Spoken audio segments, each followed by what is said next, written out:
बिस्मिल्लाहिर्रहमानिर्रहीम। अस्सलाम वालेकुम स्टूडेंट्स, क्या हाल है? उम्मीद है कि आप सब खैरियत से होंगे। जी, आज हम पढ़ने लगे हैं 9th क्लास के ख़तूत का पैटर्न के ख़त जो है वो हमें किस तरीके से लिखना चाहिए।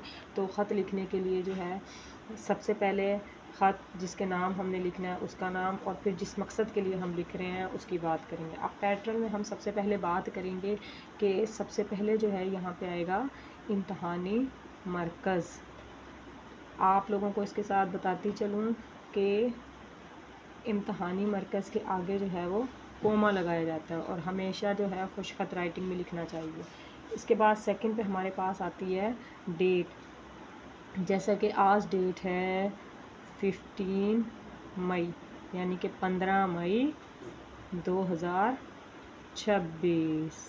वेरी गुड जी। इसके साथ ही जब हम बात करते हैं कि ये हमारा स्टार्ट का डाटा हो गया, इसके साथ जिसके नाम हमने ख़त लिखना होता है तो उसका हवाला स्टार्ट करते हैं। जैसे कि यहाँ पे हम ख़त लिख रहे हैं वालिद के नाम, तो यहाँ पे हमारे पास आएगा मेरे प्यारे अब्बू जान।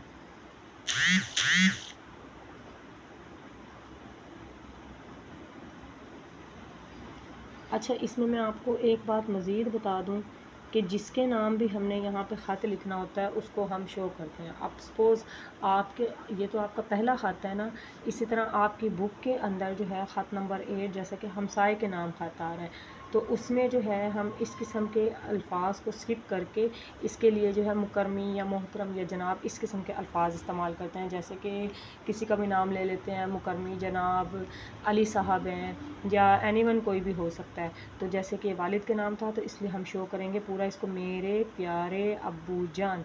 इसके बाद ये जो स्पेस मैंने छोड़ी हुई है मार्जिन लाइन के लिए छोड़ी है, यहाँ से हम थोड़ी सी स्पेस दे के यहाँ पे लिखेंगे अस्सलामुअलैकुम।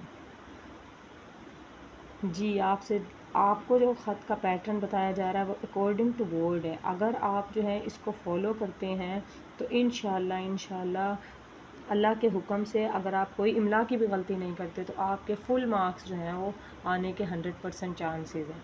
अच्छा स्टूडेंट, एक बात और बता दूं, अस्सलामु अलैकुम में अक्सर बच्चे जो हैं यहाँ पे वाव का इजाफ़ा करते हैं। यहाँ हम वाव का इजाफ़ा नहीं कर सकते, वो इसलिए कि मीम के ऊपर पेश की वजह से हम फील करते हैं कि जैसे मीम पर वेट आ गया है, तो इसलिए अस्सलामु में वाव की साउंड महसूस करते हैं, लेकिन एक्चुअल में वाव जो है वो नहीं आता।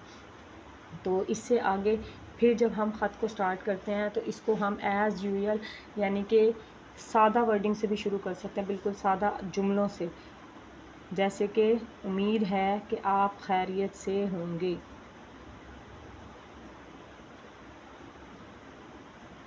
उम्मीद है कि आप खैरियत से होंगे।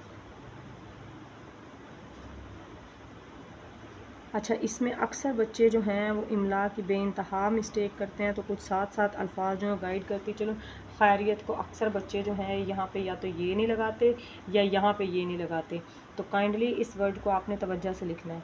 अब हमारे पास ख़त था वालिद के नाम इम्तहान में कामयाबी की रुदाद के हवाले से, तो उम्मीद है कि आप खैरियत से होंगे।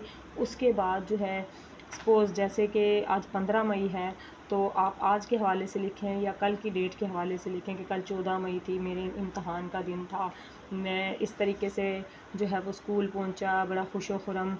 और फिर उसके बाद जो है हमारे स्कूल में लाइनें बनाई गई, कतारें बनाई गई और फिर हेड मास्टर साहब का इंतज़ार किया जा रहा था। जब हेड मास्टर साहब जो है वो तशरीफ़ लेके आए तो तमाम टीचर्स को जो है उनकी उनकी लिस्टें जो थी रिज़ल्ट की वो दे दी गई और फिर जो है वो क्या हुआ कि नतीजे का ऐलान किया गया। इस तरीके से हम अपने ख़त को स्टेप बाय स्टेप आगे बढ़ाते जाएंगे। तो इससे मज़ीद आगे की तरफ जाएं, यानी कि आपने जो है वो मुकम्मल डाटा देना है। अच्छा, इसमें ख़त लिखते हुए लाजमी बात ये नहीं है कि जो आपको बुक में दिया गया आप एज़ अ होल या अथेंटिक उसी को रट्टे लगाएं, उसी को याद करें और उसी को बिल्कुल वैसे ही लिखें। इसमें हम अपनी सादा लैंग्वेज भी इस्तेमाल कर सकते हैं, लेकिन ख़याल रहे कि जुमलों का जो आप इस्तेमाल करें या चुनाव करें वो बेहतरीन होना चाहिए और इमला की गलती बिल्कुल नहीं होनी चाहिए। तो इस तरीके से फिर हम अपने ख़त को मज़ीद आगे बढ़ाते हैं, क्योंकि वालिद के नाम ख़त था तो इसमें हम जो है वालदा के खैर आफ़ियत भी दरियाफ़्त करेंगे और आखिर में सपोज़ हमारा ख़त जो है वो यहाँ पर मुकम्मल हो जाता है। तो उसके बाद हम क्या करेंगे, ख़त मुकम्मल होने के बाद ہم نے یہاں دعائیہ جملہ جو ہے وہ ضرور ایڈ کرنا ہے. جیسے کہ والد کے نام خط تھا تو ہم یہاں لکھیں گے امی جان کی خدمت میں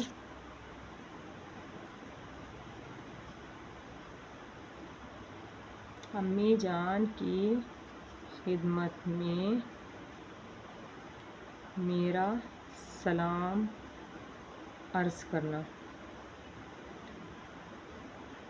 اور ایسا کوئی ان نون پرسن جس کے بارے میں آپ زیادہ ڈیٹا نہیں جانتے تو اس صورت میں سوالیہ جملہ یہ جو دعائیہ جملہ وہ کس قسم کا ہونا چاہیے. تو اس میں ہم زیادہ تر استعمال کرتے ہیں کہ جس کو آپ نہیں جانتے، جیسے کہ میں نے اوپر بات کی تھی کہ ہمسائے کے نام خط لکھنا ہے اور اس سے ریلیٹڈ بہت سارے آئیں گے، دوستوں کے نام، اور تو وہاں پہ ہم اس دعائیہ جملے کو کنورٹ کر دیتے ہیں یا تبدیل کر دیتے ہیں زیادہ آداب کے ساتھ، کہ اس جملے کی جگہ ہم پھر کیا لکھتے ہیں، زیادہ آداب. پھر اس کے بعد ہم اس کی لیفٹ سائڈ پر والسلام کے ساتھ اس کا اختتام کرتے ہیں. والسلام آپ کا بیٹا یا آپ کی بیٹی، آپ کی بیٹی یا بیٹا. املا کا آپ نے خاص طور سے خیال رکھنا ہے اور اس کے ساتھ جو ہے آپ نے لاسٹ پہ بیٹا یا بیٹی کے ساتھ اپنا نام شو آف بالکل بھی نہیں کرنا. یہاں پہ آپ نے لکھنا ہے الف جیم دال، اور اسی کے ساتھ جو ہمارا خط جو ہے وہ مکمل ہوا جاتا ہے. تو ایک بار پھر سے اس پر نظر ثانی کر لیں، اور کوئی چیز جو آپ کو سمجھ نہیں آئی ہو تو وہ آپ کمنٹ میں مجھ سے پوچھ سکتے ہیں. اس کے ساتھ مجھے اجازت دیجیے. اپنا بہت سارا خیال رکھیے گا اور اپنی نیک دعاؤں میں یاد رکھیے گا. اللہ حافظ.